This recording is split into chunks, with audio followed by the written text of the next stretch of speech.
Ladies and gentlemen, boys and girls, children of all ages, D-Generation X proudly, Atlanta Falcons Nation LLC proudly brings to you the Scottish Falcons, Episode 1, the debut flight. But first of all, let me introduce down underneath me, the First Lady of Atlanta Falcons Nation herself, Miss Maggie T. How are you? Let us know what's been happening.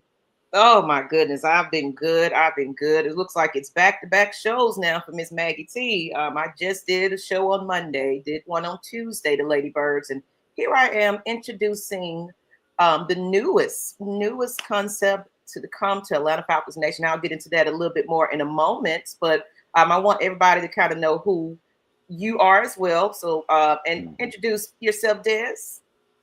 Yeah, so obviously I've been on Twitter for a long time as Scottish Falcons, so passionate Atlanta Falcons fan, love talking about the team, and obviously down to you, Maggie. I've had the chance to come onto the podcast and do a regular podcast talking about my passion, which is obviously the Atlanta Falcons. So I'm really hyped, really looking forward to it, and it's going to be a great show. Okay. A privilege to have you, brother. I see Sonia is already in. So you're going to see some of our regulars in the chat, but I will hope that everybody that's watching that's brand new, get out here and share this out. Now, you're not going to see me all the time doing this hosting thing, but because it's the very first show, I'm going to hang in and speak with you guys so you can get familiar. But I want to shout out to people in the chat. Sonia Howell, how are you? Good afternoon. Representing as always, Lady Sonia. Hey, how you doing? And then, of course, Matt Mike Sports, the podcast. Old man, Scottish. Always showing love. So he must know who you are. So, Yeah. so you know Matt Mike. That's awesome. Absolutely, yeah. Okay, so of course, everyone that's in the States, they are Scottish. So, get your captions on and whatever you need to understand what they're saying. If some things, because you're gonna get the real Scottish this time. I want them Since to the let kids are still up, put the bleeps on as well, because there may be a few colourful words. So, and that's what I wanted. I wanted to be another show where, just like we feel comfortable speaking how we feel and everything else, we're going to get it from your point of view and how you're feeling. And I'm excited how this goes. We see Pam. What's going on, Pam? Good afternoon. Ladybirds in the house. Yeah, that's one of the Ladybirds of AFN right there. Thank you. Congratulations. So, running further, I'm going to let you go ahead and keep it going.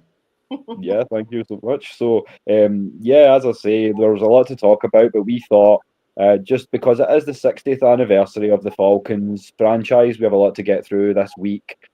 Some big special shows, lots of content, lots of roster breakdowns, so on and so forth. But we thought the best way to do it is to get to know the new team, get to know myself and Des a little bit more, how we got to pick this as our team, why we chose this level of misery for ourselves. So do you want to kick off, Des? Why did you choose the Atlanta Falcons, mate? So I got to say, this must be, if I see a message appear in X, it tends to be when one of my tweets go quite well. There's always somebody in Atlanta that kind of shaking their head, and they send a message saying, how the hell did you get involved with Atlanta Falcons? It's goes back to actually 2008. So in 2008, I was actually an estate agent, so a real estate agent, or I think the real estate agent they call it in America. And I went to a property expo in Atlanta. First time I'd ever been in America, and loved the city. Absolutely fell in love with the people. And from there on, I started to watch. If I seen the NFL scores, I would watch Atlanta Falcons and see how they were doing. And I continued to do that for a few years. Obviously, in the UK, if you've not got the NFL Game Pass, you're maybe getting one or two Atlanta Falcons games a year. And that got to, I think, about 2012. So I kind of done it the right way, because it was November 2012, week 10. Still following Atlanta Falcons, and it was a Falcons and the Aints, week 10, and it was at the time when the Bounty Gate had kicked off. And I was watching the game hoping that the Aints would lose. So I was watching it more for that. Still obviously wanting Atlanta to win, but I wouldn't say it was a passion at that point. I think the Falcons were like 21-13 down. Matt Ryan throws a ball into the end zone for Tony Gonzalez, number 88. He's covered by two people. He grabs the ball and I go through the roof. My neighbour must have been close to calling the police. I absolutely went crazy. And at that point, there was no return. It was pain from there on. You said it was pain from there on. Yes. Yeah. 100%. So I always say it was down to number 88. Tony Gonzalez is the reason why I'm so passionate about the Falcons. And I wouldn't. I mean, for all the pain, I don't want to support any other team. I love this team. I love the logo. I love the stadium. I love the team. I love sometimes the coaching staff. Sometimes that's questionable. I love the team, and as I was speaking to my son about supporting the Falcons, the one thing I say to him is see when we finally do it, son, you want to be there to say that you watched the time we won our first ever Super Bowl. After 60 years, you have to scratch your head. But what people don't understand is really before Matt Ryan became a Falcon, even Vic was great. But I think I seen a statistic that if you take away all the games that Matt Ryan has won, the Falcons were dead last and losing at number 32. So it shows you how important Matt Ryan was. And you look at obviously what we've got coming up with Michael Penix Jr. and you look at everything and it all tells you he's going to be obviously he looks at Michael Vick as an idol and they talk a lot. You see them talking a lot and it's an exciting time. I'm hoping that the pain will end soon. I hope so too, man. We're praying on that. And same question to you, Will. You know why? Yeah, why for me it was much the same thing. Falcons. Sorry, Des. Miss Pam said, "Are you going to be?" Let me get back to that comment real quick. I'm not due to work commitments. I'm not going to get across, unfortunately. Okay. I mean, the good thing about obviously the UK is that we had the Falcons over here twice. So in 2021, we were up against the Jets, and we won that against the Jets, Zach Wilson's Jets. I remember that was in Tottenham Hotspur Stadium. I remember standing on the sideline and watching Matt Ryan warm up, and it was like a dream. It was like, I mean, my son was with me, and I was looking, I was pointing, I was going, "That's Matt Ryan," and he was doing all that thing that he does. Yep. And if there was ever a man if there was ever a heterosexual man could love a man so much. You sound like who is that? Just seeing who is like that. It's somebody that used to say I have a man crush on somebody, whoever that used to be. Mike or Case. It was somebody. I was like, nothing wrong with a little bit of bromance. A bromance. There you go. I don't want to kiss you, but please throw me one pass. I want to say I've caught a pass from the goal. Well, I will say, so 2023, we go to the Jacksonville Jaguar game, and Cordarrelle Patterson is showing his stuff to the crowd, and I'm quite close, and I'm thinking, I'm a big boy, so I'm waving and I'm trying to get him. Sure enough, Cordarrelle Patterson throws the ball to me. It comes up. I'm thinking I'm ready just to grab this.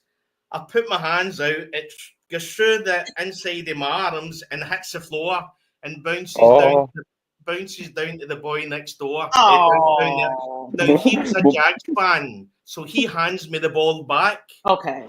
And I literally, and I know they talk about how Michael Penix Jr.'s hands are so big, but see when you actually hold a ball, you think, how can you get your hand around that ball to throw it? So luckily I got enough grip and I threw it and he caught it. And I thought to myself, that's me, 100% pass rate. Catch ratings, my catching's obviously bad, but my pass ratings are 100%. Hey, I love it. I love it. So okay. More QB than a tight end, brother. That's all. As long as Position for all of us. Jaguar fan, go over there. That's mine. It was rightfully for me. Absolutely.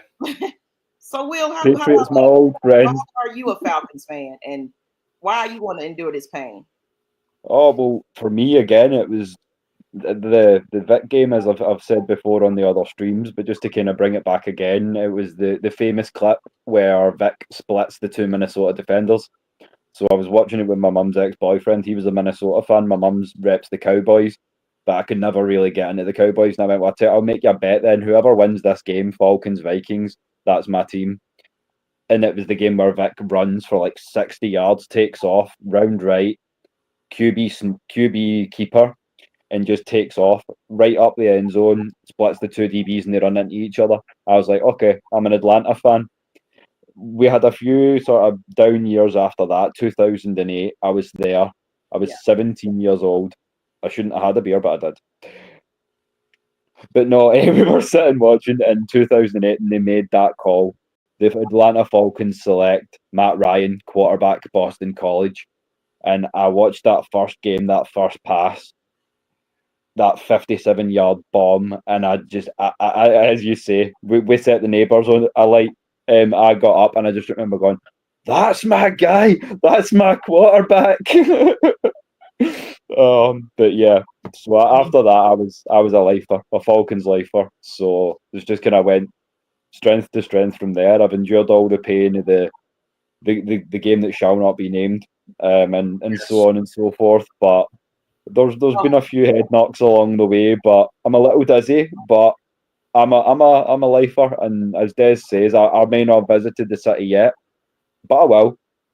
One of these days, I will get over, and we will take this international thing back home.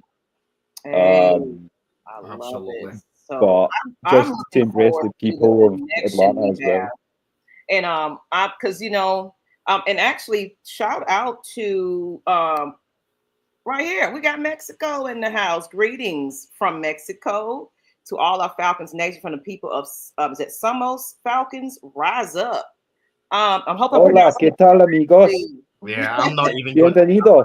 to try Spanish. Look at you. So that's another possible addition to the international brand. We're supposed to be talking eventually to get that set up, but you're going to have, this is the Scottish brand. We will have Mexico in here as well. So that's going to kind of gear me into, a little bit more of an introduction of what's going on here.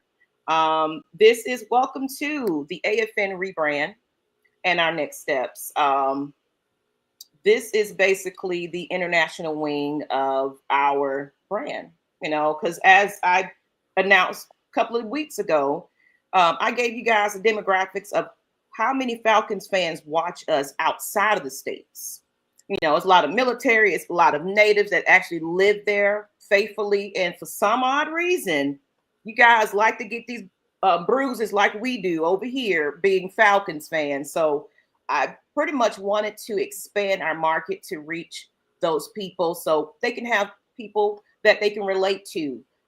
So I'm excited just about this rebrand. It's going to bring other parts of the world closer to us because, yes, we do have our, international brands that have their own entities out there. We got the UK, we got Germany, but these fans here, these are super fans as well. They just want to bring their voice out. So now we have the Scottish Falcons. So you're going to get a little bit of their perspective of how they feel about their Falcons. This is going to be interesting. So, like I said, it's a free for all. I want them to be as comfortable as they want to.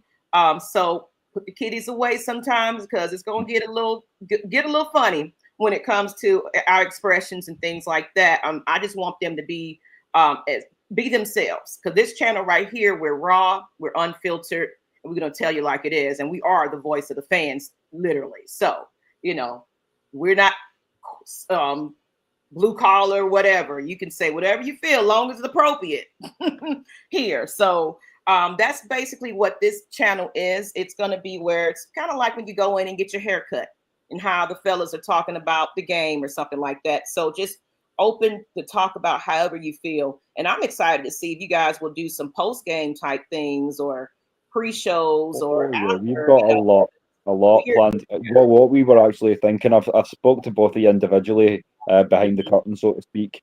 What we want to make happen is that Somos Falcons being in the chat is a beautiful timing. What we want to do is we want to do international sort of super shows. We're planning. If you're liking the sound of this, drop some red and blacks and some saltires in the chat, because what we're planning on doing is bringing these teams together. Ourselves, Somos Falcons. We're going to get in talks with Alexandros about bringing the Germans in, and we're going to do AFN international super shows. We're going to bring the teams together. Yourselves from the States, you're more than welcome to jump in. The Ladybirds, the Regulators, everybody that you've come to know and love on this channel. We are thinking of bringing it all together. As you say, the worldwide Falcons take.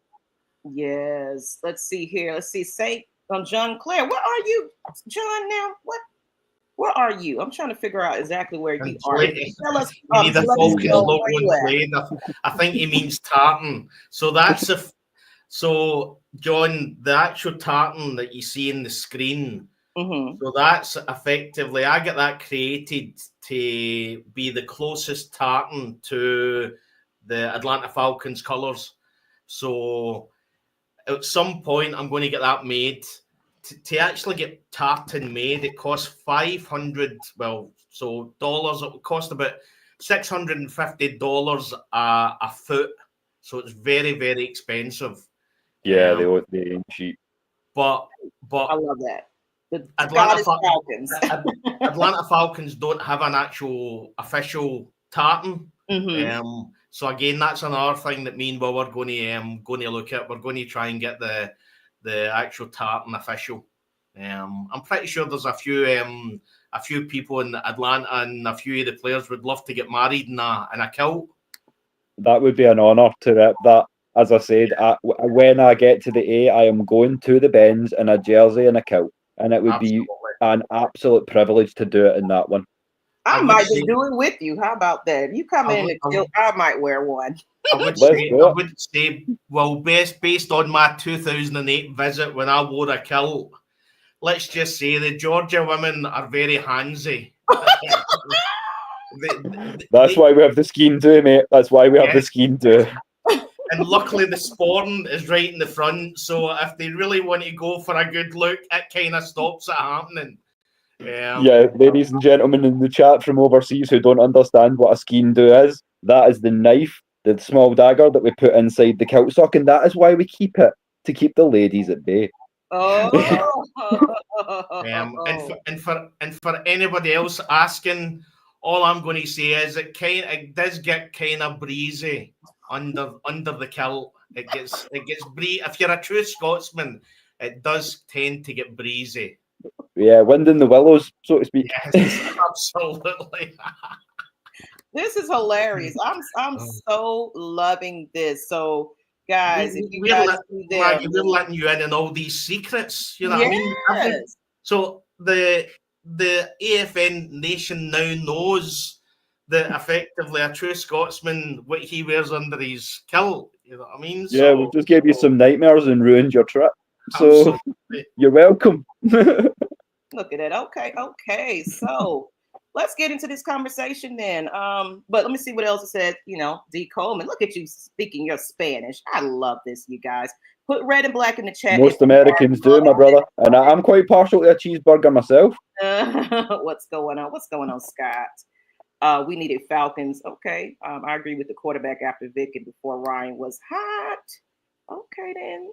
I was born in 91, so I missed the Chris Miller, Jeff George years, but I heard stories. And I guess I'll answer my own question. Why I'm a Falcons fan? because I was born into it. I'm Georgia red clay is in my veins, basically. So I have no other choice but to be a Falcons fan. I liked other teams. At one point, I was watching the Colts because I liked Peyton Manning, and but I still was loyal to my team. It's just, they were going to the Super Bowl, so I had to pick a team that was in the Super Bowl because clearly 60 years in, we have nothing. So, but U2 does not like the Scottish. Oh, well, because you're probably looking at it from your emojis, and that's related to the states. So I'm pretty sure you guys probably have emojis and things that you can put in the chat that relate. So you have to think about the differences in where we are in the demographics. Southside Ricky said it definitely got dark after Matt left for a couple of seasons. I would stop watching games with Mariota's Ritter and Heineken in like the third quarter. I never played offense, but I hate watching bad plays. Yes. So I want my son to know I follow the rugby football. Falcon, the rugby Falcon. Nice. Yeah, Newcastle, yeah. Okay. I like me some ruggers. I'm quite partial to watching the Scotland national team, and I love me some New Zealand Maori All Blacks as well. But they play a rugby at a level that's just, they play rugby the way Derek Henry plays football. They just run through people. It's terrifying. Let's just say that I've had a few conversations with people that like rugby, who then kind of say, the football is it's a sissies game, they wear pads. So I don't know how many times in a conversation that I go onto YouTube and show them some of the hits. Yes. And you go, there you go, have a look. See, because they're wearing pads, that's why you see that bang. Literally, if that happened in rugby, the guy would be sent off. That's standard every week in the NFL and in football. And they kind of just look and go, I didn't think so. I mean, really, those pads are not. I mean, they're protecting you from injuries, but really, they're hit. Like you got a big 350-pound man coming at you like a freight train. Oh yeah, you're gonna be rocked off your knocker. So you're gonna feel that hit, especially just standing there trying to protect, and it's like you're not looking. You see how those quarterbacks go down. Especially because when I got to senior level ball, I didn't have the size anymore. When I played in youth, I was about 215 pounds. You get to senior, 215 pounds is a little bit too small for linebacker, which is where I played. So I switched to receiver. And then you start to realise I never got concussed while playing rugby. But when you are a receiver and your eye is on the ball and it's not on the man who's coming to hit you and you get your bell rung, that's a different thing altogether. And as somebody who has played the game, for the guys in the States who have, they'll back me up on this one. When you get your bell rung, it is not a pleasant experience. And I see somebody from Florida, but I don't have an NFL team. My favorite player was Sean Taylor, but the U play via Tech every season. I became a fan of Vic, so I told myself, whoever drafted him will be my team. Come on. With open arms. We love you. Absolutely. And this is the other reason why we're doing the international show, because I'm always on X, and sometimes I get really, really upset about how some of the Atlanta Falcons fans look at the team. I mean, it's 60 years. We haven't won the Super Bowl, but what I want to say is that the passion for the Falcons is international. We love the team. The one thing about me and Will is that we chose the Atlanta Falcons. I would say the Atlanta Falcons chose us, but we weren't born in the air. We weren't born in a certain area or anything like that. We chose it. But I see things like when you see the season tickets come out and you see people complain about the prices. And I mean, I look at when I flew down to London for the 2 games that I seen. I mean, that probably all in all that cost me per trip probably about $1,700 or $1,800 to go there. I mean, you could have done it cheaper, but I wanted to do it nice. And you see people, and the way I look at it is, see if I could jump in a car and drive an hour, 2 hours to the Mercedes-Benz Stadium to watch the Atlanta Falcons, I would be there. No money Yeah. in the world would make any difference to me being able to actually preseason games. They could literally be playing the Gwinnett Twins or a baseball team. I really don't care. I would be there. And you see so many Falcons fans, and there's one, I won't say his name, but there's one that's on Twitter, and they're always pounding the team, how bad they are, how terrible they are. And you know what? I'm passionate about the team. I love the Falcons. And that's how we want to spread this this podcast and let people know that, please, yeah, we haven't won anything, but the one thing they can't say is we're glory hunters. You know what I mean? No. We didn't decide 5 years ago to support the Kansas City Chiefs when for 20 years before they were not very good. So, but what I would say is try, please. I would love to see a bit of passion about this team, whether we're losing or whether we're winning. Don't be the person that effectively, when we finally do it and we finally get that trophy, that you always knew it was always going to happen, when you've literally been standing on the team and pounding the team for so long. Have a bit of passion about the team. If you, I mean, again, there's been so many times in X where I've said to people, if you don't like the team, just go and support somebody else. Go and support somebody else. We live and we feel the pain, but it doesn't mean that, you can criticize the team. You can say that you don't agree with this or don't agree with that. But from my point of view, I'm all in. I love this team. And I just wish that the Atlanta natives would effectively be all in as well. Because I hate the disrespect sometimes. Yeah, a Cowboys fan, a good friend of mine, Darren's just dropping in the chat there. We still them boys. You're still delusional, as well. But we love you, brother. Thanks for being in the chat. One time you get a Cowboys game, join us for a chat. Come on the panel, and we'd be happy to have you sometime, man.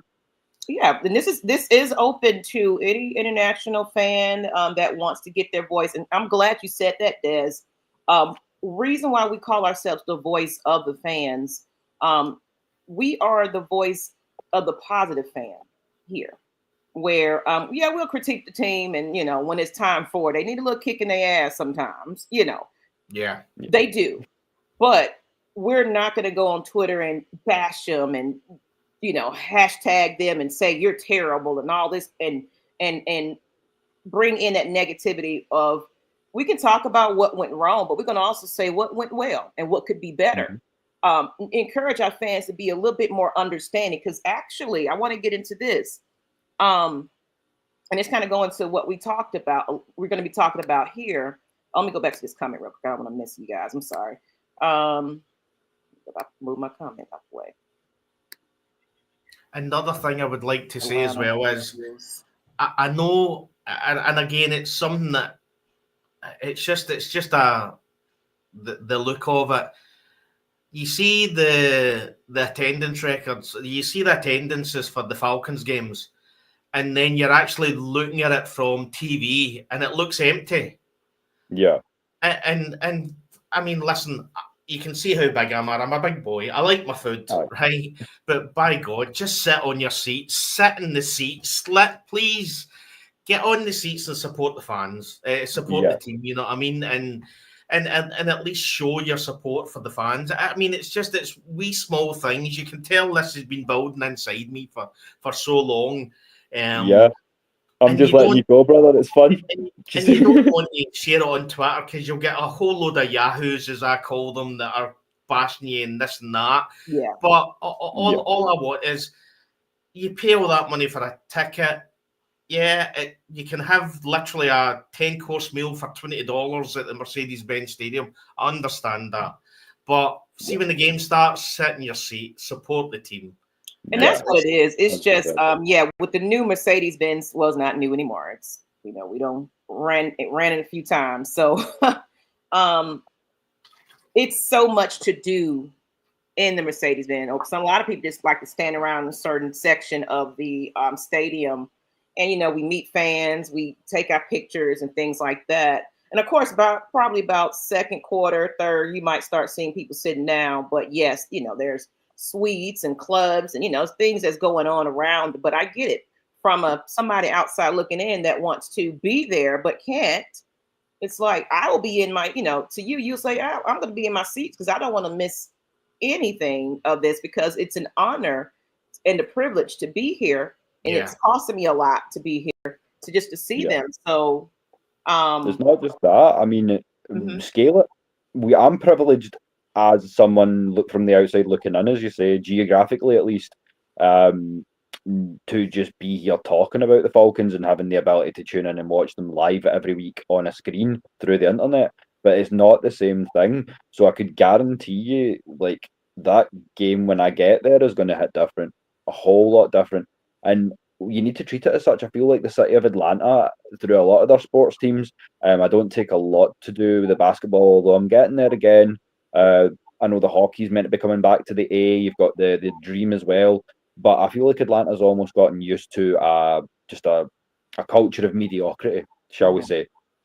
We are content to be a 10-win team in the NFL. And that's great to win the South, and I would like to win the South every year, as I've said many times. We need to remind our division rivals, the Aints, the Pussycats, and whatever you want to call that mob in Tampa. But yeah, no, we want to remind them that all roads stop here. You want it, come and take it, phase. That's what I want to do first. And then, as I say, I'm young enough, although my spine tells me differently, that I'm young enough that I will see that first Lombardi when it comes. So I'm not too worried about it. And that's why I feel like I can trust the process a little bit more. Well, one of my screensavers is the what do you call him? Raheem Morris and the LA Rams, and there's a parade where he's holding the Lombardi, and you can actually see the LA Rams logo and all that, and I've kind of cropped it just to hide that so that it looks as if so that's your future. Raheem Morris is literally lifting the trophy, and I'm manifesting this into existence. That's it, man. This is the future. Power of will. And I will tell you guys, see if we get to the Super Bowl and we win it. The party, I kid you not, the party, it will be a world event. The party in Atlanta will be like nothing that this world has ever seen. You imagine the Super Bowl stream if we win. You imagine that first show after we take it. When we didn't quite get, we went to, I think we still lost the Super Bowl. We still had a parade after that. I skipped school just to go to it. It was that big. And we were just partying. It's like, well, hey, we got there, whatever. So I think it was before or after, but I'm telling you, the public transit was, decorated. We were doing, and this is when the Dirty Bird dance was popular then. This was Jamal Anderson and all that. So we was doing the Dirty Bird and Jim, and it was just, we was in school doing these things and celebrating. And I think it would have been a national holiday if the Falcons had won. I'm pretty sure. I'm like, I'm not going to school, Mom. Sorry. We won the Super Bowl. I'm not going to school on Monday. So it's going to be a party. You can get you some lemon pepper wings for you guys. If you guys want to go somewhere and get some lemon pepper, that's the signature of Atlanta. Get you some lemon pepper wings and we can celebrate. I can't wait. Yeah, after we raise that Lombardi, I'm going to just message everyone who's not affiliated with AFN and just be like, look, don't contact me for a week because I'm going to be busy. And I'm just going to come on here and just party with y'all for a week. I'm going to rub it in so many people's faces too, because, I was sick of the Cowboys. I'm sick of the pain. Sick of the people that holding on to something that was 20 years ago. It's like, well, dust it off because it's old now. This is the new time. This is the new era. We're brand new. Beating the Pats 28-3 to win it wouldn't it be too bad? What's that? Well, I'm just saying, if we're going to take that Lombardi, doing it 28-3 over the Pats wouldn't be the worst way to do it. Well, I'm going to jump in the car and travel east and slap you for that one. Come on, we don't mention that. Obviously, you see. No, I'm saying we can exercise it right there. All right, absolutely. If we beat them 28-3, I'll tell you one thing. I actually want to watch the game we do not mention. I would love to go back because it was a phenomenal game. Watching it was, but I will not watch it until we've actually won it, and then I can watch it without the pain. Yeah. I've watched it many, many times as a critic and as a podcaster, and I don't want to watch it again until I'm gone to see how far we've come from there. And again, that's hopefully I'm not jumping ahead, but obviously this is why I'm excited about this season, because you look at what we've done last season, and again, I'm going to mention 2015. When you watch 2015, Shanahan's first year as offensive coach, and you could see bits where it was really, really good, but there was bits where so in Scotland we say shit the bed, right? So effectively that means it wasn't very good. So I apologise for the language, but that's what we say in Scotland. And there was times where it was really bad. I'm learning. Hey, I want to find a new way to cuss you out. Come on. You can always say he had his chance and he fucked it. There's another one. What I would say is, warned them in the start. You can let them go, bro.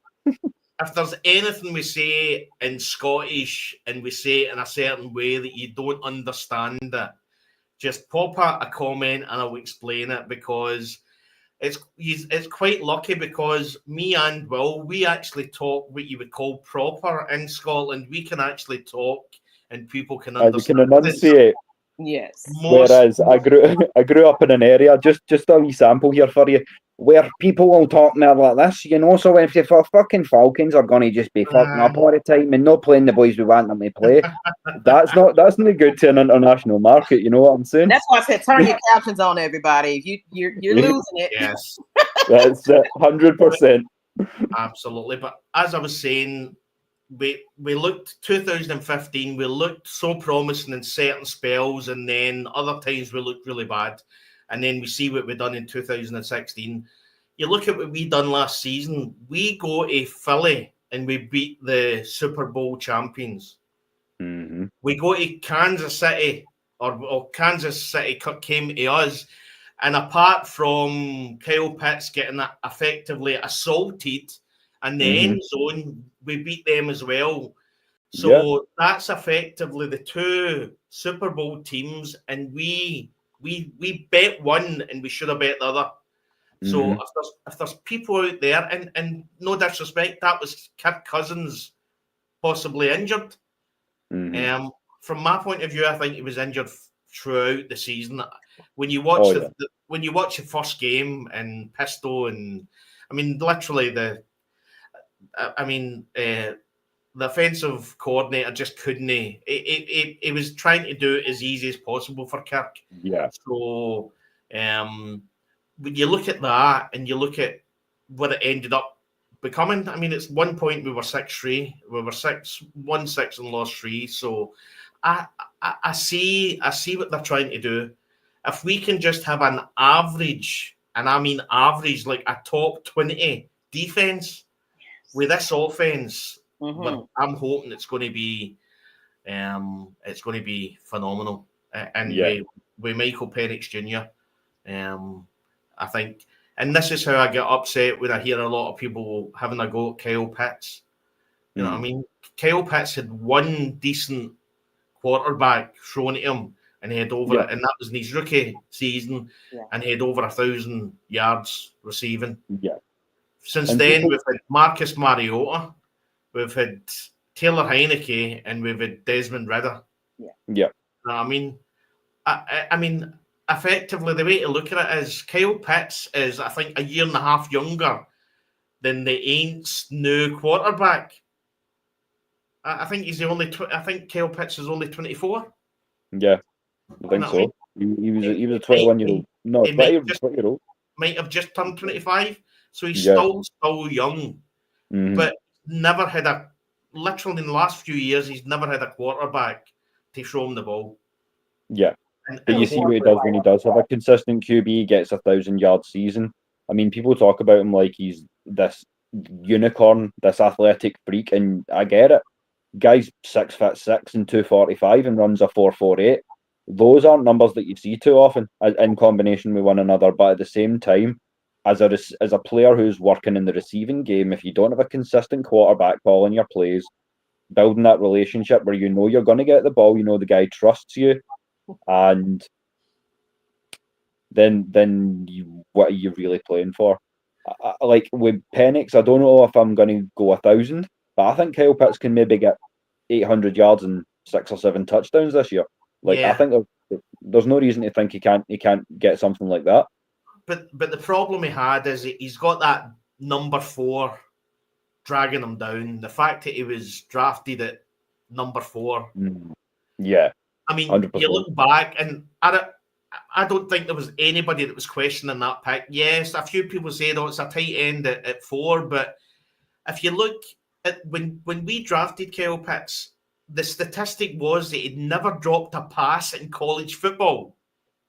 He'd never dropped a pass in college football. So if you're ever going to draft a tight end high, it was going to be him. Aye. Now, he showed 100%. what he could do in the first year. He obviously had injury, I think, in the second year. And that then went into the third year. Last year, I think him and Penix Jr., I think they've got a thing going. I know Michael Penix Jr.'s talked about how he's been doing some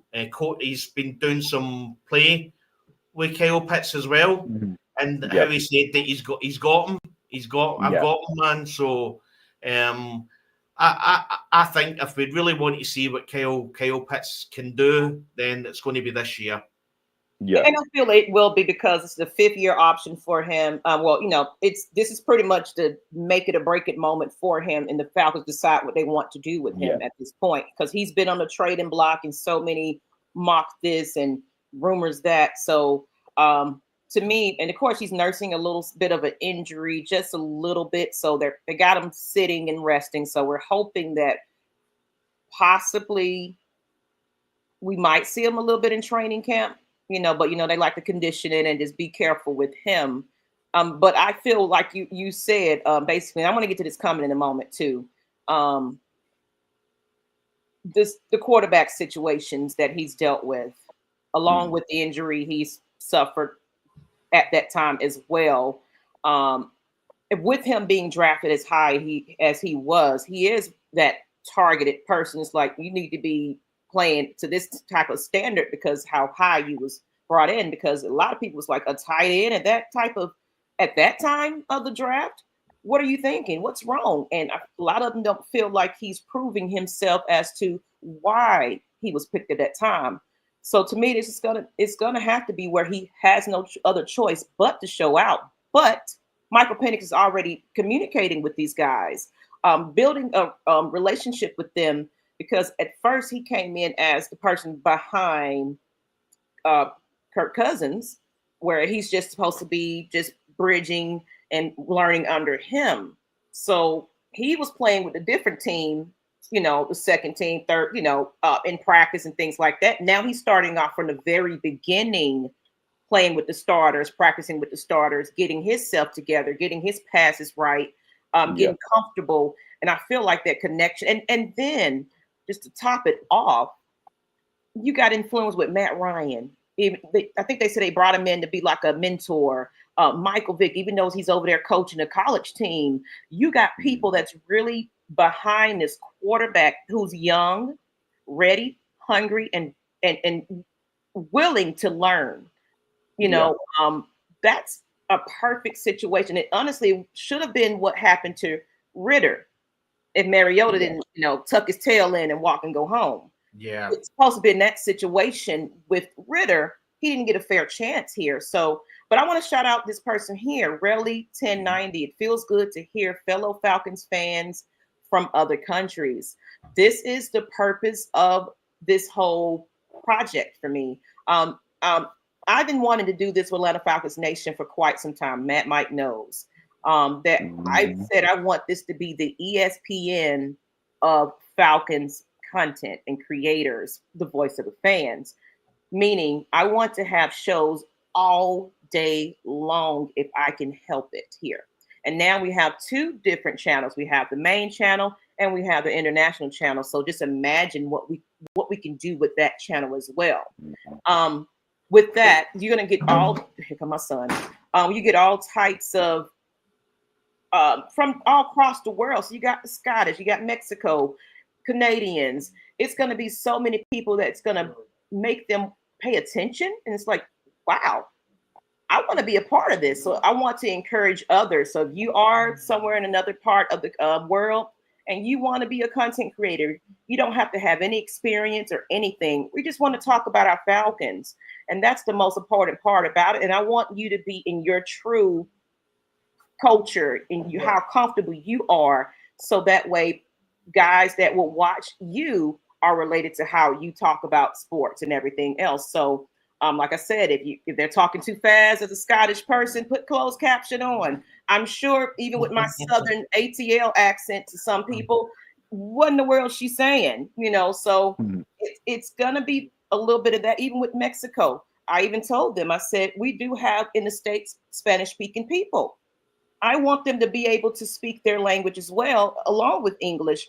That way they can speak in how comfortable they are as well. So Atlanta Falcons Nation International, it's going to be worldwide.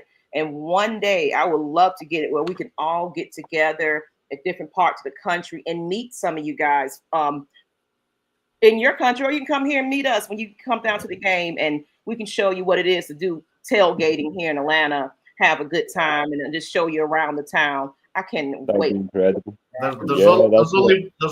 There's only one place I want to be on a Sunday. Let's just say that, Maggie. There's only one place I want to be on a Sunday.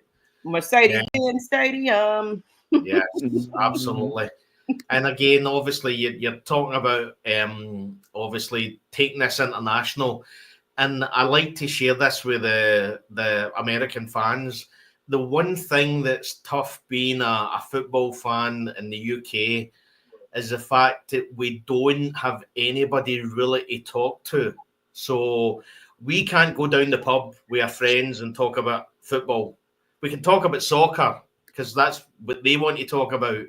But this is effectively my platform and Will's platform to talk to somebody about the Falcons. I mean, I was saying to Will earlier, you see somebody with a Seattle Seahawks top on, and you'll go over and you'll go, oh, Geno Smith, you've lost Geno Smith, blah, blah. That's going to be a shocker. And they look at you as if you're some sort of madman. They haven't a clue who Geno Smith is. Their auntie bought them that top for their birthday. I mean, I once actually seen somebody with an Atlanta Falcons top on and a New Orleans Saints hat on. And at that point, I said, "No, you're not even worth." You have to walk away at that point. Yeah, at that point, you just don't know. So I'm not even going to entertain you. For the Scots in the chat, put on a pair of Celtic shorts and a Rangers top and walk down any street in Glasgow and see the looks you get. I call those fair weather fans. Just a fan because I know people that will just follow a football team because they're in the Super Bowl. It used to be where I used to, because I'm a lady that loves football, but I used to get, because my girlfriends, they don't really watch it. So I like to go see the Super Bowl and I'll pick the team that I want to win, whatever. Not saying I'm a fan of theirs, but they'll go for it because, oh, he looks so gorgeous. Like that time when it was Kim Kardashian and who was the football player she was with? But I forget. Reggie Bush. That's it, Reggie Bush. So it was more like that. Oh, he's so dreamy, and I'm a Taylor Swift fan, so I'm gonna be a Chiefs fan, and it's like, sit your butt down. So that's why I hang around with guys mostly, because I like to watch the football for the game itself. So I call those fair weather fans, where they just picking the team just because. And I don't like those fans that sit there and try to taunt you only because they like to just be against you. And it's like, oh, so you're a Falcons fan. You're playing the Eagles today. I'm an Eagles fan. Ha, ha, ha. It's like, get out my face. Or the again, a wee pet thing when we bring somebody at the stadium and their fans have bought most of the tickets because our fans have sold most of the tickets. I mean, and again, it comes from the international thing. Just have pride in your. I mean, you're lucky to live in a beautiful city. You live in Atlanta. I know the traffic's bad, but I'm a Braves fan as well. So again, I know we're going through a sticky time now. But again, we won the World Series a few years ago. Oh, you're a Braves fan too? Yeah, I'm now. Against some of the teams, some of the times aren't great, so I'll watch a lot of the highlights. But I've got the MLB app, so I can just go in, log in, and if the game's on, I'll watch that. So, again, I see a lot of the fans pushing back about sacking the manager and everything, and I mean, from my point of view, just support the teams. You know, I mean, one day we're not only going to have one team that wins a major championship. Maybe we'll have two teams that win a major championship. As I say, you're lucky and privileged to be in such a beautiful city. You've got some amazing sports teams. Just support them. I mean, yeah. Not right here, my son in the background. Yeah, you hear him in the background. He's you know, I'll be so glad when school starts back up. I'm telling you that. I'm telling you that. So we do have a couple of questions I did put to the side there that I want to ask. Maggie, you have to become oh yes, I will have to get my passport and keep traveling and meet some of these people. You know, go in your living room and let me ask you this question. So when you wake up in the morning, what is your breakfast? You know, and what's the temperature right now where you are? Just because. I'll tell you now. Like, what's your go-to drink of beverage? And you know, because of course we like grits and eggs and bacon. Well, I don't do. Well, we like our fried food too. We'll do a full Scottish breakfast. So eggs, bacon, sausages, black pudding, totty scones or potato scones. Yeah, we'll do a fried slap up as well. Nice like black coffee to wash it down. That would be my choice. Okay. What about you? Yeah, so I'm a coffee. I just drink a coffee. So when I get up in the morning, I've got an hour's drive to get to my business, and it's effectively a McDonald's latte. So I grab a latte. I think on the McDonald's app, I'm sitting with about 50,000 points. Because all I buy is coffee. So I know I'm a big boy, but I'm not really into McDonald's. So I just have we want you to have a long career here with us, man. So that's probably best to keep it that way. You know what I'm saying?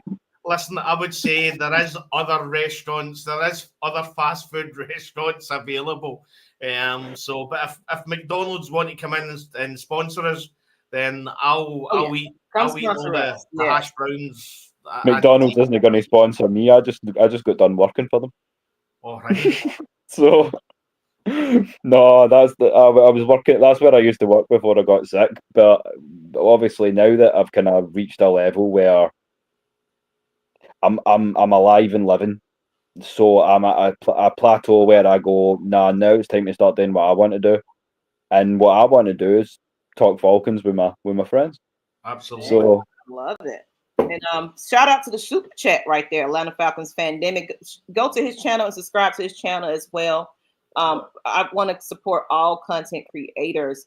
And of course, you are welcome to join doing the I guess the big one where everybody's kind of invited on the Saturdays. You said when that would be? Yeah, I think so. I think we'll probably do it. What we're going to do, as I say, if you guys are happy with this in the chat, drop the red and blacks, drop the capital X's because you can't manage cell tires. Just let us know if you want to see it because we've got the plan in place to go Wednesdays, Thursdays, Saturdays, this same time. So that'll be 3:30 to 5:30 Eastern. Or if you're watching from the UK, that'll be 8:30 to 10:30 GMT. Okay. As I say, we're going to always have some rough topics in place, but we'll go with what you all have got to say as well. If you've got any topics, or most importantly, we're just a small community right now. Me and Des have got our thing set up, the Scottish Falcons. If you are in Scotland, come on board. If you're based elsewhere, we've got the AFN International brand, which is us, but also bigger than us. So that's what Saturdays are probably going to be more for. So as I say, get in touch with myself or Maggie or Des through X, Facebook, whatever. Just let us know. If you rep the enemy, we promise only to hate you for 2 or 3 hours at a time every season. Yeah. So come on and on and have a chat with us. If we get any Aints fans on, they do need to agree that they'll be visitor privilege owner. Visitor. They'll be titled as visitor. They actually won't have a name, just like the way we do it for the Aints when they come to the Mercedes Benz. So we'll water down your soft drinks in the back room of our afterwards. Absolutely. But he was saying Atlanta Falcons. Falcons is a universal language. Yes, 100%. Yes, universal language. I love it. Falcons icons. Go ahead. And I think people don't understand how well supported the Atlanta Falcons is. They just look at I think fans in Atlanta are in like a small bubble. So you're in the city. You're not really focusing on what's happening outside the city. Alexandros in Germany showed exactly what he can do. He was International Fan of the Year. I would say that Alexandros, we're coming for you. You know what I mean? We're going to take the title. Oh yeah, I'm telling you. You better smell 2 of those puppies. Share them out and make sure, because we definitely want to find the most biggest international fan out there for the Falcons, and it's going to be right here coming from Atlanta Falcons Nation. Okay. Absolutely. Okay. I want to get into these questions that we have. I see quite a few. I start some.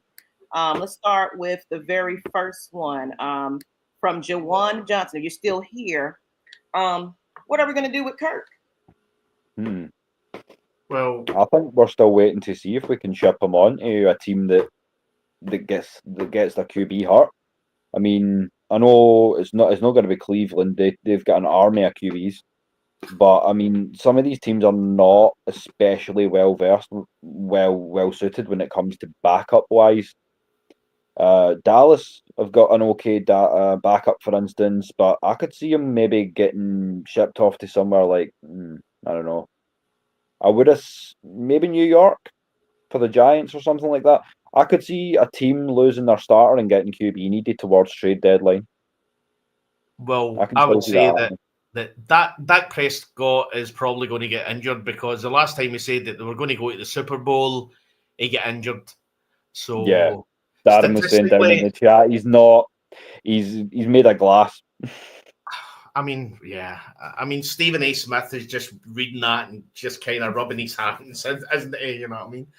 If Stephen A. Smith's rubbing his hands, we're on for a bad time. Everyone is. Absolutely. I mean, when you look at it statistically, I didn't really look at it last year, but 2023 there was 66 quarterbacks played in the regular season. So that tells you that. Listen, whatever you think about Terry Fontenot, as you look at it, Kirk Cousins been paid his money. He's had his money. So why would we then ship him off to somebody else? We've got Michael Penix Jr., who the last 2 seasons has been injury free, but for 4 seasons before that was injured. So effectively, the way to look at it is, if we're paying him, we might as well have him here. At some point, some team's going to get desperate.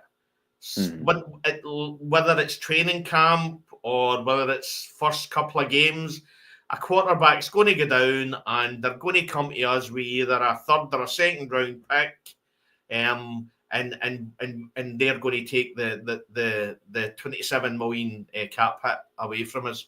So the way Terry Fontenot's looked at it, we've paid him the money anyway. If we release him or if we let him go now, we're still on the hook for that 27 million. So we might as well have him here.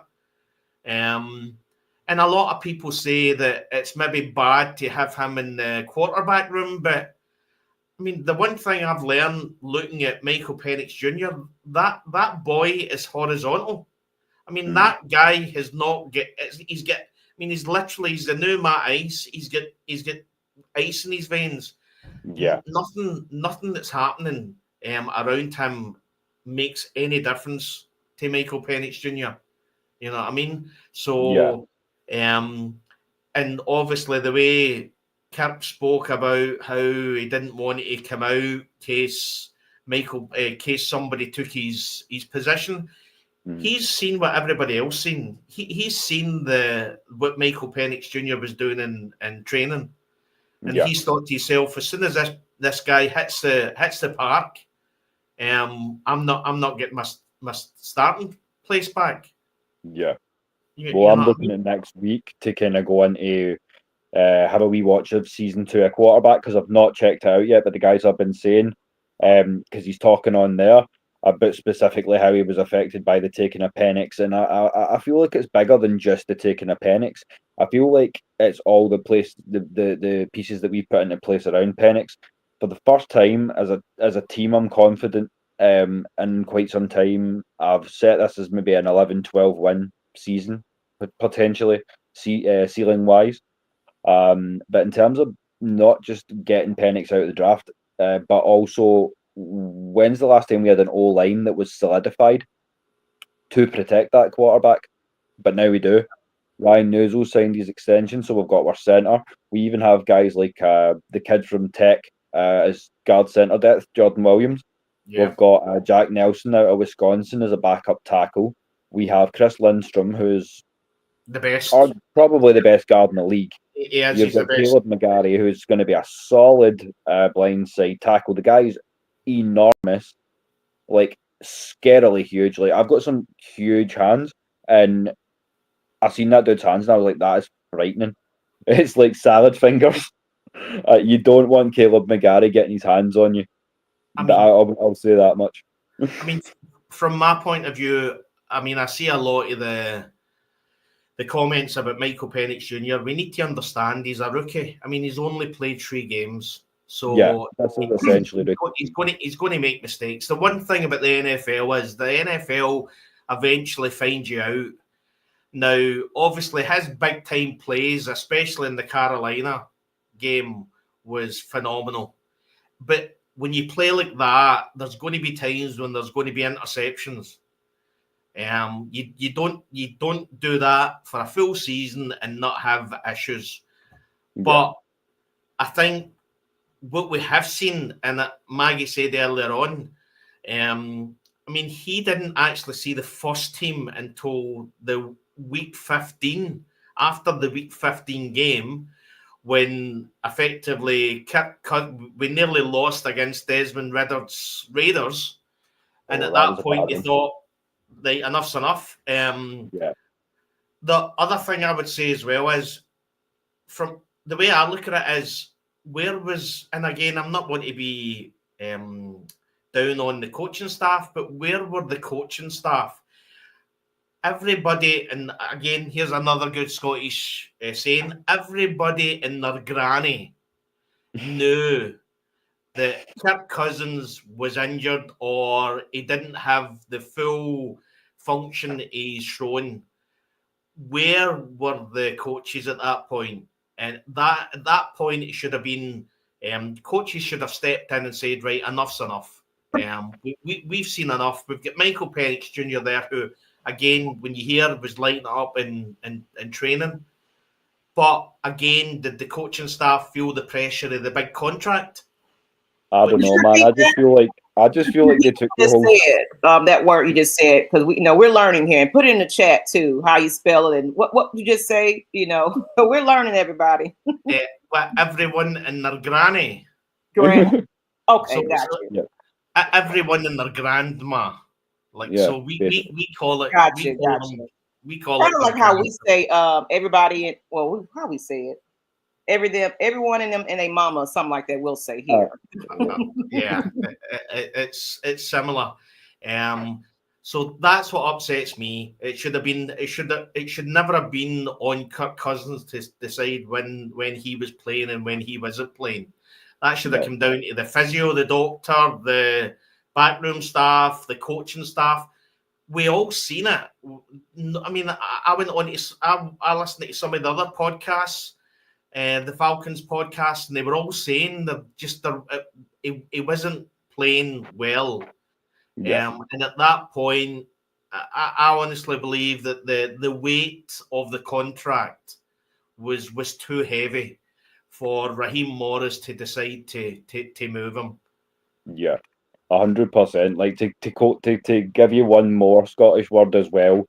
I think that even Kirk knew. Watch his throwing motion. It's all back. It's all hip. He's not engaging the shoulder the way that he should. Between that and the Achilles, he knew he was goosed. We should have knew he was goosed. He was not worth $100 million. But at least to our credit, the way that we've structured it means that, yeah, he's probably the most expensive backup. But look around the league and tell me that he's not probably a top 3 backup quarterback. Like if you run 33 through 64, he's got to be 33, 34, 35, and that sort of mix. You know what I mean? So to have him on the roster, I'm not going to complain. I would say there's some starting quarterbacks who aren't as good as Kirk Cousins. Tyler Shock, who's going to probably start for the Aints. I mean, there's quite a few. And again, surely he doesn't go to New Orleans, though. Surely Kirko wouldn't do us like that. Well.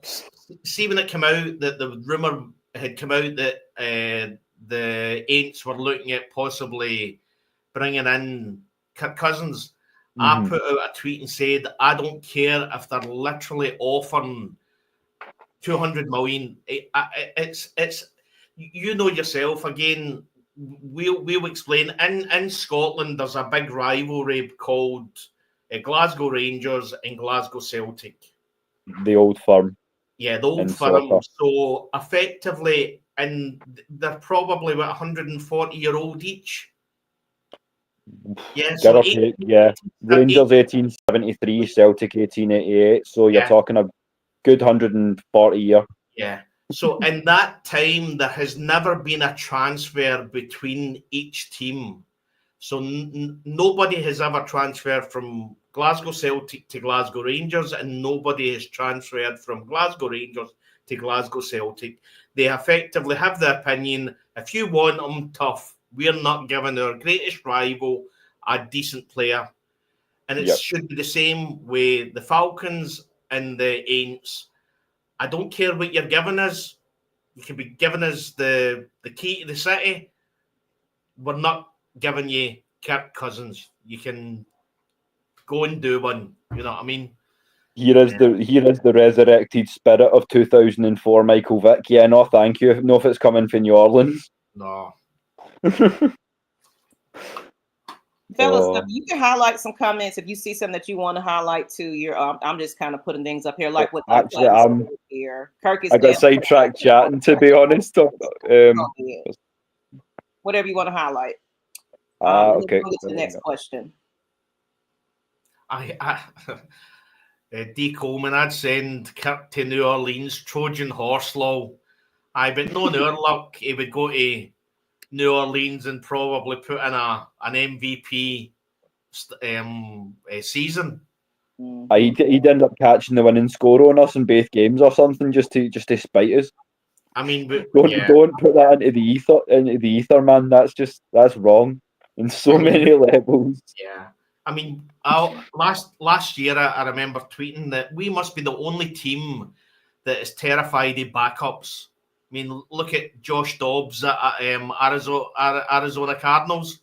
I mean, literally, the guy fell off the coach that week, was handed, I think, 10 pages of playbook and ended up beating the Atlanta Falcons. So, yeah, I know that Kenny Miller played for both teams, but he didn't transfer between both teams. I think the only one to do that, and I don't even think he did, would have been Morris Johnson. But correct me if I'm wrong. No, they played for the two teams, but they never. So it was never Celtic agreeing to sell this player to Rangers or Rangers agreeing to sell this player to Celtic. So it's never happened in the history. I want to highlight, is it Moria? Moira. Myra. Lion, she said, so proud of you, Will. I guess it's somebody that's been following you, your knowledge. Oh, she follows me closely. That's my fiance. You know what? I was like, that kind of sounds familiar, but I was like, I don't want to, go ahead and just assume. So talk about a Trojan horse. Well, talk about a Trojan horse. That's my secret agent. So if you're planning on coming for me, chat, just beware. He's right there.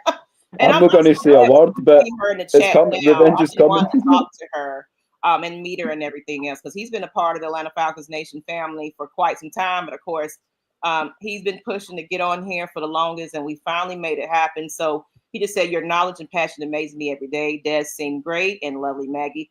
Yeah, I'm the peacemaker here. I keep things in line for the most part, but there's going to be times you'll see the Cowboys, Maggie, where I was heated that day and all the words were flying out of my mouth and I didn't care who cared and who was listening. So I do have a sweet side, but yeah, our Lady Birds ourselves on Tuesday nights.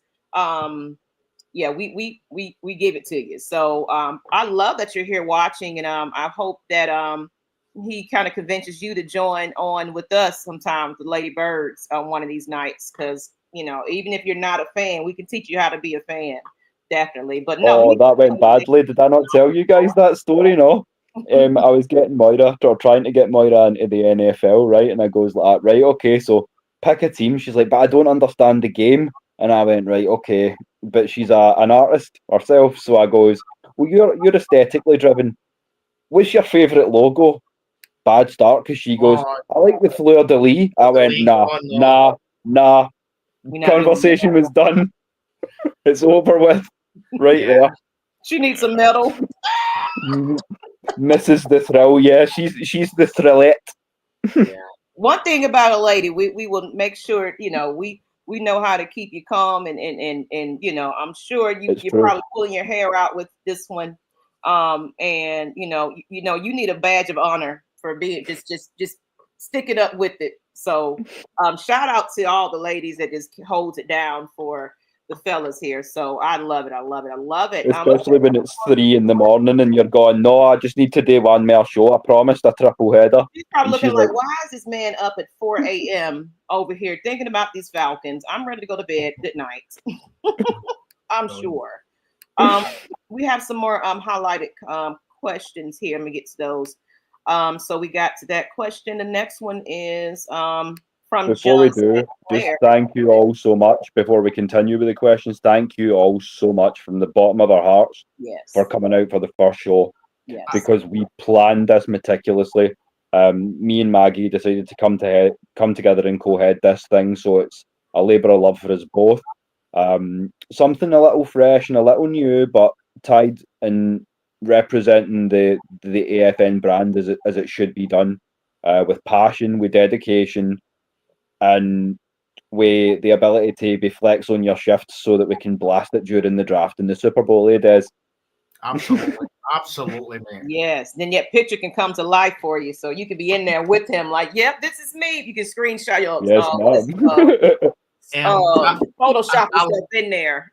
So I like John's question. My answer to that is that the reason why the South is so weak and the SEC is so strong is that the Philadelphia Eagles keeps on drafting the Georgia Bulldogs' best players. Yeah. So that's why. So the SEC is strong and the South is weak, because finally happened this year, Jalen Walker, because it's not hard to work out. The best teams in the SEC are the best teams in the college football, and the best team in college football tend to have the best players. So if you draft out a couple of years ago, the Georgia Bulldogs were the champions. If you draft players out of the champion, the national champions, then they tend to work out. You know what I mean? So it's been that way for a while as well. Just geographically speaking, once you go south of the Mason-Dixon, the ability of football players changes and evolves to be something completely different. When you're talking about the SEC specifically, especially in certain positions, like you run the last national champions outside of Michigan and Ohio State, you start to get into LSU, you start to get into Clemson, you start to look at JPJ this year out of Tennessee, South Carolina. There are powerhouse schools in the South, even the ones that aren't at national championship level, that are building consistently high level, solid NFL sized players, because you notice this when the smaller colleges play the likes of Alabama, Georgia, Texas. They get down on the line and they go, these boys are huge. It's like, yeah, it's different in the South. I get mad because they're homegrown. Mm-hmm. Homegrown big men. But if you guys wanted an amazing defense, we should have been doing what the Eagles been doing. They're right there across the way. 1 hour or two. And you can get them in as many as you want, as long as they're if they're local and they're within, I think, 30 miles. You gotta pay for anything. They're right there. Bring them all in. Bring in the full team. Bring in the Georgia Bulldogs. Let's have a look at them. Yeah, they're home with their families and everything, so they're going to be more happier. It's like there's a couple of players that come over here and say, "Man, I'm here in Georgia playing for the Falcons." That's a huge deal to them. I mean, just make it make sense. So I hope there's a trend that we're going to start being homegrown. It's kind of like the Braves have their. I know I hate everybody. I don't want to talk about them, but how they have their farm system. Damn it, we got it right there in the Georgia Bulldogs. Yeah. And there's pipelines. I mean, college football coaches talk of pipelines. You'll see a southeastern region coach that he'll go, "Oh, I have good specification in the southeastern region. So I know Texas, I know Florida well, but my pipeline state, my success state is, say, NC." Why can NFL teams not go that same way? Why can we not go, "Oh, Georgia's our pipeline school"? The way Dallas, we've got a good school in the Texas Longhorns, say. Why are we not seeing that more often, where there's pipelines forming between pro and college, just to keep more of these boys homegrown? You would think it would just make sense, just on a logistical level. But I mean, I know that obviously you play where you're drafted and things of this nature, but at the same time, even from the perspective of a scout, I would be looking closer to home for some studs, you know. So I think there's definitely something there, Maggie. Okay. I want to get into the next question. I'm sorry. I was looking at the comment. Did you ask me a question? I'm looking at the comments. I'm distracted. Okay. I want to make sure. We have a couple more questions to pull up here. Can't scroll on my phone, sorry. One second. I agree with Boomer, the Slido. Hit the like button, guys. Absolutely. Yeah, get it shared. For the international fans. Yes. Yeah. And of course, if you are here watching for the first time ever and you are not in the States, please put in the chat where you're watching from. And people that are in the States as well, where you're watching from. We would love to see where our demographic is around this time frame, because like now, this is around the time that some people are getting off for us, depending on what side of the United States that you are. Right now, it's like 4:55 here, so it's rush hour. People getting off in that crazy traffic in Atlanta. But here's as I promised you, before we go, I've made nothing but time. So this was the beauty of placing it somewhere that worked on both sides of the Atlantic. Is now I've got nothing but time. If there's people coming off, it's drive time, and they're like, "Oh, I've missed the podcast," we can go another half hour. We love talking birds. You want us to go another half hour, and there's something you want to talk about, drop it in the chat. We'll cover it. In the chat, how long you guys want to go? You control the show here. I'm just here just to look pretty. That's all. I mean, I'm gonna let you guys talk, okay? So, but King Richie, you're pretty much asking the same questions about the defense. So, Gonna Make It has actually with that Atlanta United semblance. Oh, go ahead, Atlanta United. Question to you guys, because of course they hear me and the Ladybirds enough. What's some info on how the defense is looking for the upcoming season? And of course, King Richie was also saying just how confident are you in the defense this year. Yeah. I mean, I go back to one of the interviews that Jalen Walker had when he was talking about the Jeff Ulbrich defense and how amazing it was going to be if he was actually drafted to the Atlanta Falcons. Now, this was at the draft process, so at no point, I mean, every mock draft, I think, didn't have Jalen Walker getting past Carolina.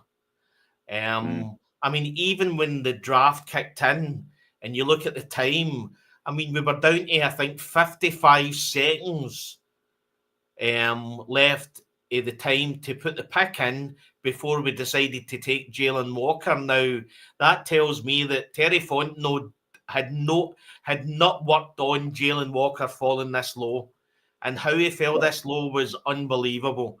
But you go back to the interview he had, and he talked about how amazing how different the Jeff Ulbrich defense was going to be. And I mean, listen, I'll say that the Jeff Ulbrich hire wasn't exciting for me. I wanted some. I mean, from my point of view, when you look at the Raheem Morris and Jeff Ulbrich had been here, I always thought sometimes that when you go to another coach, it's as if you're going back in time. But when you hear Jalen Walker say that, then you can only be excited about what this defense is going to do. Yeah, I agree with that, and I feel like, as you say, from everything I've read and seen, the predominant opinion seems to be that we were going JPJ at 13. Absolutely. We were not going Jalen Walker. 15, but when we had the chance to get back into one for JPJ, okay, now that's another conversation. But what a lot of people don't, they put so much on Jalen and JPJ, and I think that's a great thing to do. I think the two of them are going to be bona fide studs. But where I think we really, really cashed in on this draft, especially with the amount of nickel back and dime back sort of defensive back play there is in the league now, is the fact that we double dipped and got Xavier Watts and Billy Bowman Jr., both of whom are absolute ball hawks. Both of whom are going to come after you. I like it. Couple of dogs, man. So you look at Xavier Watts, Billy Bowman Jr., Kobe Bryant, interceptions 1, 2, and 3. Yep. So we know exactly what this defense is going to be. Effectively interrogate the quarterback to allow him to make mistakes, and then you're going to have a secondary full of ball hawks. Now, you're talking Xavier Watts, Billy Bowman Jr., and obviously Kobe Bryant. You then put in there probably the GOAT, Jesse Bates. Yep. Who, again, we'll get into it, but was in 92nd in the top 100 players. Oh, we'll talk about that one. We will talk about this one. You're telling me the best safety in the NFL is 92nd? Nah. Garbage. Again, would you have seen Ed Reed at 92? Tell me that. Would you have seen Ed Reed or Paul Amalu at 92? Well, we talked about that yesterday. We're just like, how in the world? This is why I talk about the fans disrespecting the team. Yep. Forget about the fans. The fans support the team because the media do enough disrespecting to this team and this coaching staff and these players. To put Jesse Bates 92nd it's disgraceful. Yeah, I mean, and just to jump on something else you were saying as well, you mentioned Kobe Bryant specifically. I mentioned a couple of the guys earlier on. Shout out Nick Nash as well, who's a great Triple Crown winner. Yeah. But I mean, for all the work that we done and bringing in Leonard Floyd in the free agency process, I'm not going to say that was bad work. That was nice work, a nice veteran presence in the trenches. But that UDFA class was flawless. I could not have picked a better UDFA class myself. But it again, was insane. People put down Terry Fontenot. what Terry Fontenot looked at 5 picks he had in a draft, and what he decided to do was go out to potential undrafted free agents, and what did they say to them? We've only got 5 draft picks. Yep. So if we've only got 5 draft picks, there's more space for you guys. And that's why he got the Nick Nash and the Kobe Bryants, as Raheem Morris said, the most famous undrafted free agent he's ever had. You're right. My mute button acting crazy. You're right. I was seeing at the press conference, he was just saying, yeah, people was just like, hey, you actually got this guy because of, it's so much love surrounding that guy. And Will, if you can check the private chat, I don't know if you've been seeing the messages, kind of check it real quick. I can't really scroll across. Give me a wee second. Here we go. Oh, bear with me 2 seconds. I've just caught you there. Okay. Told you, I warned you about that natural light. I will solve that right now and get back to you. 2 seconds. Thank you. So yeah, that's what we'll be having. Looks like me there. We will sort this for the next show, people. Apologies. So let's get into some of these comments here. He said, yeah, hats are nice. So I'm just saying some people from Charlotte, Glasgow, Oregon, where everybody else is watching from. I'm excited just to see that you guys, are you liking just having some Falcons talk around this time across the world? If you are watching and you're interested in joining us, internationally on our team, message me at maggietproductions@gmail.com. We are. Okay. So we want to expand. Even if you're local, if you just want to come in and join us on the panel sometimes, email me and let me know you want to be a guest and everything. We are opening up the doors to everybody. Watch from Dover, Delaware. Okay, Dover. All right, we got Columbus. Of course, Miss Pam is from Columbus, Georgia. Let's see where else we got. Carolina drafted Bert from Sesame Street. Oh, Lord. Now, the comments today are amazing. For being your very first show, you get a little bit of commentary in there. It's a little funniness going on. A lot of people are funny in this chat. So I'm glad. Look, I'm going to jump in too, because just as you're saying about Jalen Walker as well, not only did that happen with Bert, but we also got the Aints took Kelvin Banks. And as much as I'm going to throw that up there, I'm a Longhorn, but he got schooled twice when we played Georgia. There's levels to this thing. So thank you for drafting Jalen Walker's son, New Orleans. Yeah, that's right. Who was it that the Aints signed again? Who was Kelvin it? Banks, the offensive tackle out of Texas. Right, and he got destroyed when they played Georgia. Absolutely. And to be honest, watching Jalen Walker doing his workouts, some of his workouts that's appeared in X and Twitter. I mean, his speed.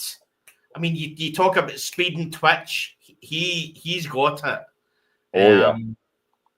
And as I say, Jeff Ulbrich. I mean, it's a win-win situation for the defensive coordinator. I mean, all we need is average. We just need average. Yeah. I mean, we're going to have, I believe, a phenomenal offense. I mean, we just need this bend don't break stuff that we've had to deal with. Mm-hmm. I mean, we need an average. It's just an average defense. Just give us an average defense, we'll be happy. You know what I mean? I think the advantage of having an offense that's kind of still intact, plus a couple of pieces here and there, we were able to focus heavily on the defense. So right now, it's not only do we need the defense to be on point, the offense, but like Mercy Graves said, I agree with Des. Leave the distance to the media. Fans should support the team regardless. You're allowed to have an opinion, but slating them sounds like they ain't team supporters. we need the fans right behind these players too. Because if anybody been watching the quarterback series on Netflix, I'm in episode 4 now of season 2. And even though Kirk Cousins got, we're talking about him, but now I'm getting a different perspective of this guy. And, when he was swag surfing and doing all of that, it was how the team was celebrating. The fans were celebrating. It was just the excitement around that kind of pushed him to want to go further and more. He was critiquing himself. He beat himself up so many times. He even voice recorded to Raw and say, I don't feel like I'm doing good enough. So he even acknowledged and felt that he wasn't. So go back and watch that series. You're going to feel a little bit different about Kirk Cousins after that, because it's like I was kind of just a fan looking at it from that point of view. But then now you get to see it in a player's perspective. Our fan base needs to get behind our team. That's what kind of boosts the morale with these players. They want to come to do their job. They want to do it because they're putting on a show for us, and we're there in the seats. Just, oh man. Yeah. And I've never said that Kirk Cousins is a bad human being. I said that he was a hurt quarterback in pain, trying to do too much to justify the fact that the team was paying that much for him. But I feel like he's a good Christian man, as you would say. He conducts himself with humility, and he carries himself in an upright way. I can appreciate that. But what I'd like to get on, even in the last few minutes of Ladybirds next Tuesday, for a chat with you ladies about that, because I'm going to catch QB this week, and check base with you on that. If you. Yeah, because we're going to break it down a little bit more in detail, because I've got a lot of notes just from watching the very first episodes of it. Just seeing how much effort they do put into their roles, especially someone out of his age. The things that he had to do, like the stem cells that he had to get injected. There's a lot of things behind the scene that we did not know that was going on with our quarterback at that time when he was starting. Coming from, previous team to here. Yeah.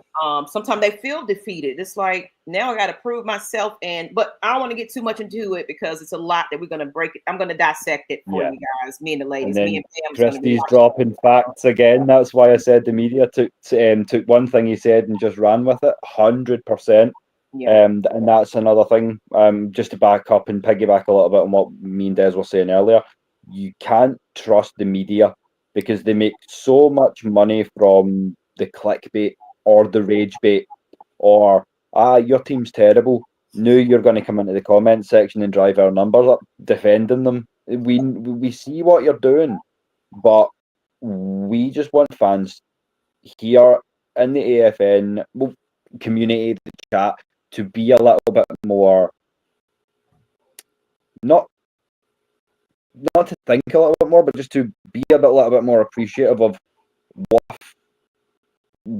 like how you support the team, and how we're speaking about them and feeling about them. And they do get enough of this for the pros, And again, when we're not in the Atlanta media bubble and we're just watching from outside, we're still passionate about the team. Yeah.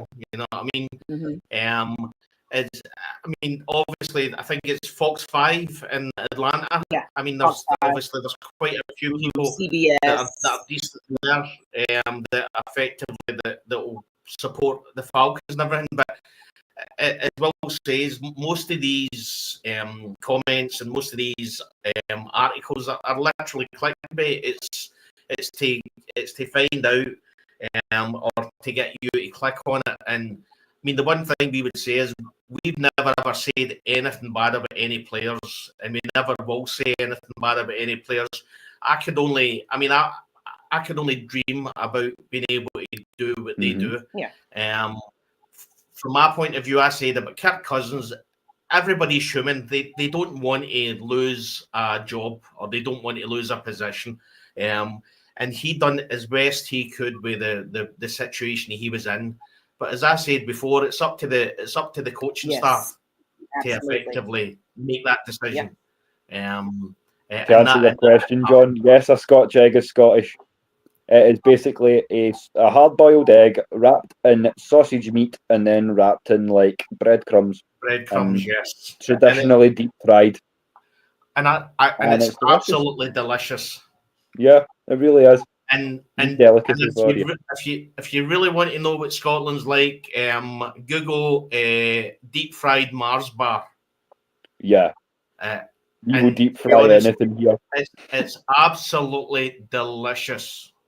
Absolutely. It's like a dessert. It's amazing. Oh yeah. Oh, it's amazing. Get You will need to. After a deep fried Mars bar, though, she might need to loosen the belt just one or two. It's not too good for the calories, you know. For me, it's getting the defib ready for the heart attack that you're just about to take. Throw the belt out. Fuck it, we're going all in. and don't ask about haggis. Oh yeah, and like don't ask how it's made. Just eat it, get it down you and enjoy it. It's just spicy mince. It doesn't matter what you think it is. It's spicy mince. It's spicy mince. That's all. It's spicy mince in a nice wee plastic. It's plastic container. Yes. And Roadmaster said, "Good show in chat." He's actually my Panthers guys going live. So see y'all later. Okay, thank you for tuning in. Thanks for jumping on, Roadmaster. Thanks. Came over here trying to ruffle some feathers, and your team sucks, but. All right, but appreciate you. Well, we'll get to your team. Your time will come, Mr. Panther. Oh yeah, I want you around when we play you. So, and D. Coleman has another question. Of course, guys, ask questions because they are across the pond, and 10. On 1 to 10, what do y'all Solid rate? 9. Solid 9. Yeah, mine's is 10 because I'm eating it with my kilt on. So that puts it up another one notch. So absolutely, haggis is delicious. If you don't, did I get the point back if I eat it holding my sword? Yeah. Well, your claymore. You've got the claymore, mate. That's another notch up. There we go. Sorted. I'm back on even keel here. Yeah. We're good. Yeah. Absolutely. I'm gonna see. Somebody might want to come on and say something. I'm just trying to check in the background real quick if y'all don't mind. But Southside Ricky said you guys need to try some gator nuggets. One thing you'll learn about our Scots, bro, we will eat anything. Yes. Just fry it first. Just fry it first and pass it off. Fry it up. You go season it up and keep it. Look. Now, are you guys do you love the beans for breakfast? Is that beans? Yeah, absolutely. Yeah. We're not opposed to that at all. That's the thing. Like, I see the way y'all eat in the South, and it makes me feel I would be quite at home there because y'all are quite adventurous food-wise. Some of the soul food combinations. I'm like, wow, I didn't know that goes together, but I know that if you put a plate down, I would demolish it. That's what I'm saying. We're just gonna have to try each other's food because especially if you come to the South or a little bit more countryer area of the South Side, where you got mamas in there putting their foot in the food with a lot of seasoning, a lot of love into it. Now you just can't go to these restaurants and chains and say we have soul food. You're not going to get the real. You're going to get the franchise type, basic bland menu. But boil in the bag stuff. Really cook you up a meal. So Christy, Miss Pam. Whenever they come to Atlanta, we're going to make sure they get a home-cooked meal so they can go back and say, you know what, I thought wrong. Those greens really do go with that chicken, and that cabbage looks really tasty. Sounds good to me. We'll even bring some Scottish fare over. If we do make that AFN trip over as an international thing, me and Des will stick a haggis and a bottle of iron brew, some shortbread, some tonics, tea cakes. Aye, we will let you try a little taste of home. Absolutely. I can't wait. I will love it. I do hope one of these days you guys can make it down. Yeah, man, that would be lit. That would be so exciting. I'd love tomatoes. I'd love to try one of the tailgate, a tailgate. You know what I mean? Because whoever invented tailgate should. I mean, obviously you can't be knighted because if it's an American, they can't actually knight somebody. Honorary knighthood. I don't care. Make one. But they should be knighted. They should be Sir or madam whoever, you know what I mean? So absolutely a great idea, and I would love to go to one. I would love to go to a Falcons tailgate. Yeah, me too. We've got a special appearance here from Pixie, the Falcons Chihuahua. Oh, because I don't get peace in this house, even to work. Yeah, baby.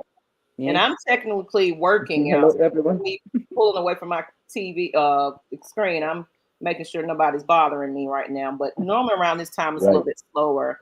Come on. I imagine a lot of Scott dishes, including a squash base or feature. Don't know why. So what's for dinner? Haggis and neeps and neeps and tatties. So potatoes and turnip. Yeah.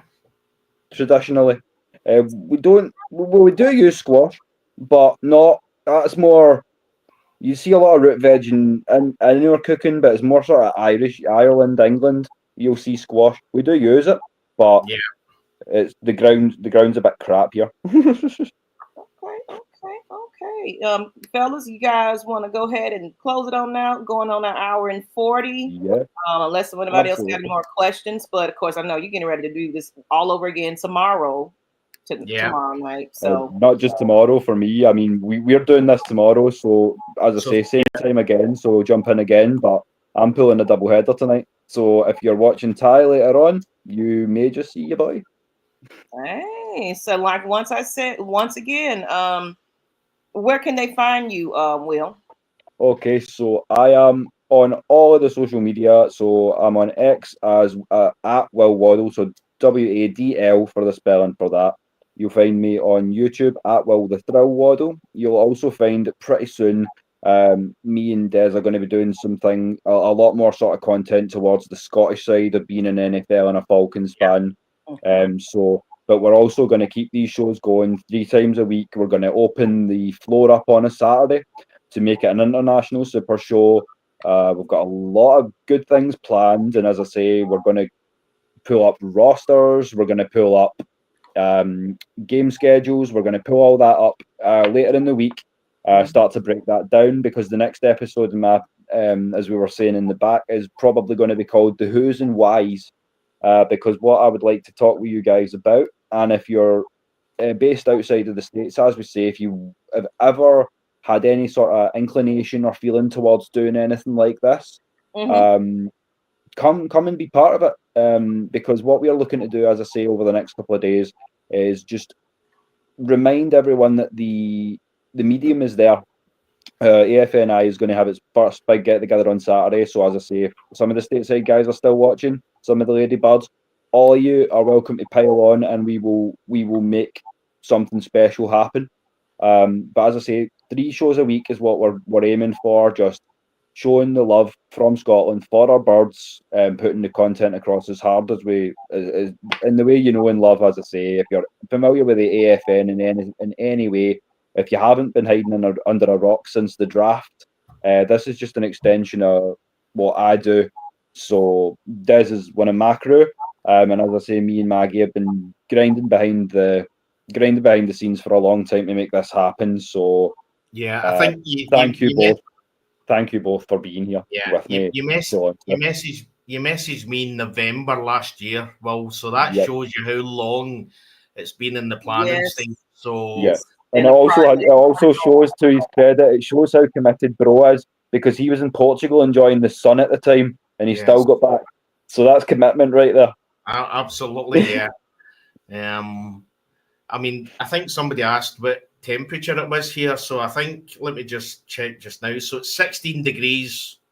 So that Celsius. 16 degrees Celsius. So it's not warm. It'll be tomorrow. It'll be sunny with a wee bit of clouds, and it'll probably be 20 degrees Celsius. It's not. But what I would say is go on to Twitter and look up the heat in the UK. The heat in the UK is different to any other heat around the world. Yeah, it could be 20 degrees, but it feels like 40. It literally just encapsulates you. It's so sticky. Humid just like that in Georgia. It's humid and it's just dry heat. Oh, it's awful. Awful. And Thank it's you ever so much, Christy, for your kind comments, questions. Guys, everyone in the chat, thank you for coming out for the first show. We really appreciate it, more than we can ever break down in words. But as I say, we will pay it back for y'all by keeping this content coming. And effectively show you how important the Atlanta Falcons are out with the city. And so getting it from an international perspective, and as I say, we'll be upfront. We'll always be honest. If the Atlanta Falcons have, as I say, shit the bed, then we'll say it. But we'll say as much. we'll be there at the end, no matter. We'll get down with the ship. Absolutely, you know what I mean. So, that's how passionate we are about this team. And Des, where can they find you? So effectively, I'm only really on X at the moment. So if they look out for Scottish Falcon, and again give me a follow, send me a wee message, let me know that you've seen the show. Follow me, I'll follow you back. If effectively anybody follows me and I look in their bio and see comments about Atlanta Falcons, I'll follow you back. Mm-hmm. You're right, a passage right there. Now, because that's just simple and easy. I'm gonna put the and thank you, Pam. Thank you, everybody that's watching. It's Scottish Falcon, but without the S. If you want to find him on X, you're gonna get a lot of Falcons fans and followers. Y'all go show them some love, as well as some people are already subscribing to our secondary channel, which is now the Atlanta Falcons Nation International LLC. Just type in Atlanta Falcons Nation International. You should be able to find it. Subscribe to it, because yes, we'll have our conjoined shows here for the time being, but eventually want to grow that channel to be where it's truly just the international network, where you're going to have all types of different cultures, countries, languages, what have you. So, of course, tune into whatever relates to you the most. Watch them all. You might learn something. Like I just learned how to have breakfast and drink coffee, and swear at some people, wear a kilt, and I've learned so much from the very first episode. And so I just exciting. I just want to the joke that we say as well. When I went to Atlanta, I obviously had the kilt, and everybody used to say, "What's worn under the kilt?" And I said, "There's nothing worn under the kilt. It's all in good working order." Oh, I love it. I'll drop a couple on that note as well, because these are two that I love. Why is it called a kilt? Because I killed the last guy who called it a skirt. Absolutely. And also, for anyone that goes, "Why is that man wearing a skirt?" My instant reply would be to whip round, give him a nice smile and a wink, and say, because balls this big do not fit properly in pants or trousers. Oh, so you got to breathe. Beautiful. You have to breathe. I would say you never feel more mannish and more of a man when you're wearing a kilt. It's true. It's a strange thing, but it is true. It's something else. It's a national dress that I love. Only issue coming into America is the skiing do. They don't allow the skiing do through customs. Yeah, so you have to have a plastic one. So you effectively bring a wee plastic one. So, I mean, as I say, the international thing, you need to subscribe, because you're going to learn a lot of things that nobody's ever going to ask you. But if you ever meet somebody at a tailgate or at a barbecue and they say, "Oh, I'm a quarter Scottish," you'll know all the facts. You'll know what haggis is. You'll know about skiing do. You'll know about a sporn, and you'll know everything. They'll effectively think that you're 3/4 Scottish, rather. And the thing is, if he is a quarter Scottish, get him a couple of whiskies and he'll tell you the rest. Hi. Absolutely. And Mercy Graves, I need for you to join on the panel. You're over there, just I love it. I love this very first episode. And guys, you stay put after we end here. But ladies and gentlemen across the world, you are now introducing yourselves to the international wing of Atlanta Falcons Nation.